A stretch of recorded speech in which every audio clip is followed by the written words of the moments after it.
mereka masuk kepada jasa-jasa yang ditawarkan di luar sana. Ini juga berkaitan loh. Banyak juga dari teman-teman semuanya ternyata yang sudah masuk ke dalam dunia penipuan ini ya. Bayar admin buat amunisi, bayar admin yang begana. Ada namanya joki galbay. Pertanyaan saya, galbay itu mau dijokiin seperti apa sih? Kan galbay itu gagal bayar. Di balik dari gagal bayar ini ada ketidakmampuan, ada ketidaksanggupan, ada uang yang sudah tidak ada lagi untuk dibayarkan. Kan itu yang jadi problemnya. Sekarang pertanyaan, ada namanya joki galbay. Itu galbay apanya mau ditolong gitu loh. Cobalah dari teman-teman semuanya, itu maksudnya kayak mana gitu loh. Terus ada yang bilangin, mereka ngajak kami bang, menutupi pinjol legal dengan meminjam di pinjol ilegal. Dipastikan semuanya aman dengan sistem bagi hasil 40% sama mereka, 60% sama kita. Tapi pakai data kita. Semua data-data yang mereka butuhkan nanti di luar dari data KTP dan lain sebagainya, itu mereka yang melaksanakan. Pertanyaan saya, giliran terjadi problemnya, giliran terjadi permasalahannya, Anda yang hanya dikejar-kejar. Ya, walaupun secara datanya, walaupun secara faktanya ini bagi hasil, tapi datanya itu adalah data Anda. Dan satu hal lagi yang perlu teman-teman ingat ya. Walaupun pinjol ilegal itu statusnya tidak resmi, pinjol ilegal ini tujuannya bukan semata memberikan Anda pinjaman terus mengambil keuntungan yang besar, bukan semata itu, tapi dia ingin menambang data-data Anda untuk diperjualbelikan nanti. Ya, ini salah satu yang harus teman-teman pikirkan. Dan habis itu yang nggak saya habis pikir juga dari teman-teman yang menggunakan jasa-jasa seperti ini, dengan pembayaran uang 300.000, 500.000, habis itu sampai 700.000, sampai ada yang berjuta. Ya, kalau memang Anda ada uang seperti itu, kenapa tidak Anda bayarkan aja ke pinjol? Ya, padahal setiap hari Anda masuk kepada saya selalu mengeluh dengan uang tidak ada, sudah tidak mampu bayar, uang tidak mencukupi, keadaan sudah tidak memungkinkan lagi. Tapi giliran Anda ditipu, Anda malah mau. Ya. Dan habis itu ada juga yang menawarkan jasa negosiasi hutang. Ya, mereka akan mencarikan pelunasan untuk utang-utang kita dengan 60% dari total semua tagihan yang ada.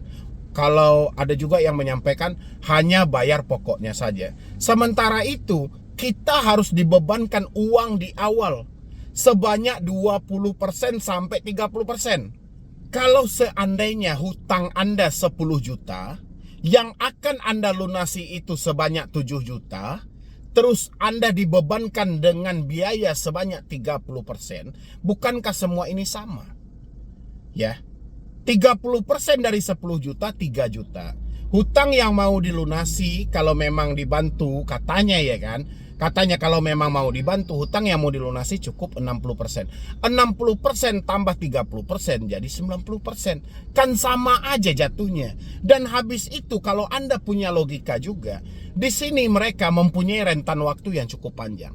Tujuannya apa? Supaya mereka bisa masuk begitu ada penawaran. Ya.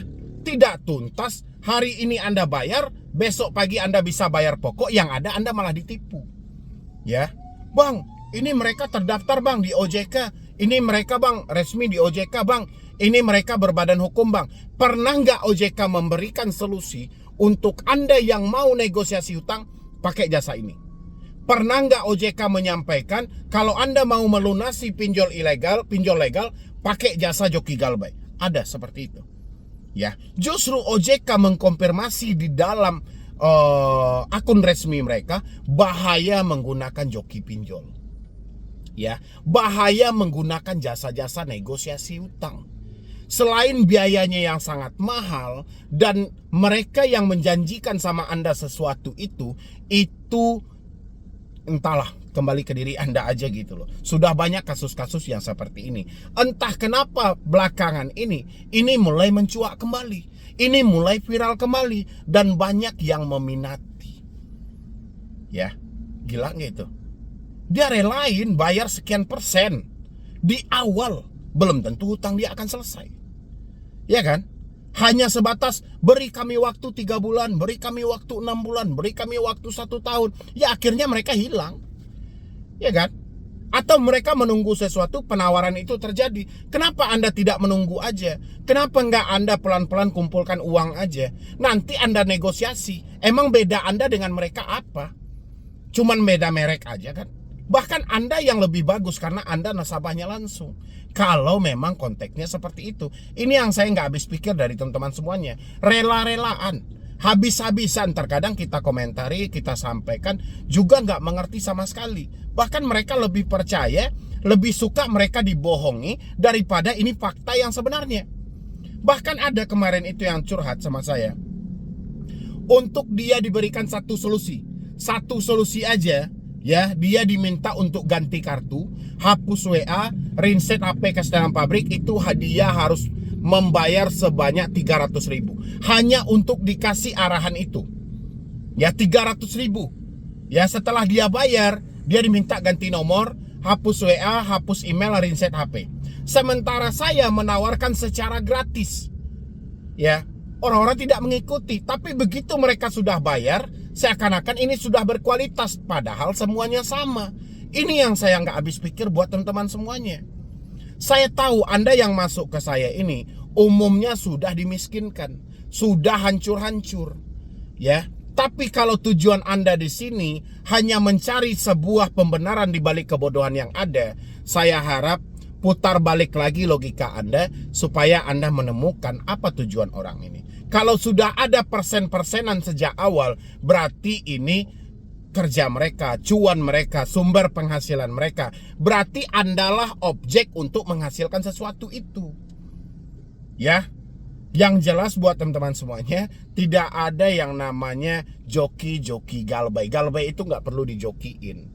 Ya, Anda menyatakan galbay itu, duit Anda tidak ada. Udah selesai. Ya kan? Tidak ada namanya menyelesaikan hutang-hutang dengan pinjol ilegal. Kenapa mereka menyampaikan itu? Karena ada keuntungan timbal balik di balik itu. Makanya dia desaklah Anda menggunakan data Anda untuk mengambil di tempat lain. Ya. Terus kenapa ada penawaran untuk negosiasi hutang? Karena dia tahu orang-orang beranggapan hal ini adalah hal yang sulit.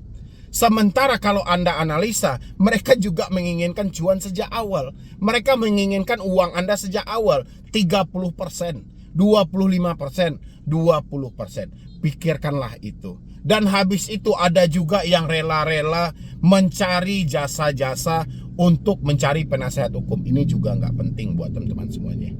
Ya, lebih baik hari ini ya sudah mandiri aja, fokus aja. Sumber masalahnya itu cuman ada 3, telepon, WhatsApp, email. Kalau 3 ini sudah tidak ada sama Anda, pinjol apapun akan selesai. Ya kan, keputusan ada di tangan teman-teman semuanya. Saya hanya mengingatkan di sini, nanti jangan sampai Anda sudah ditipu baru sadar, tapi ingatlah sebelum kena, sedia payunglah sebelum hujan. Ya, jadi sekian dulu dari saya, Medi Broni. Wassalam.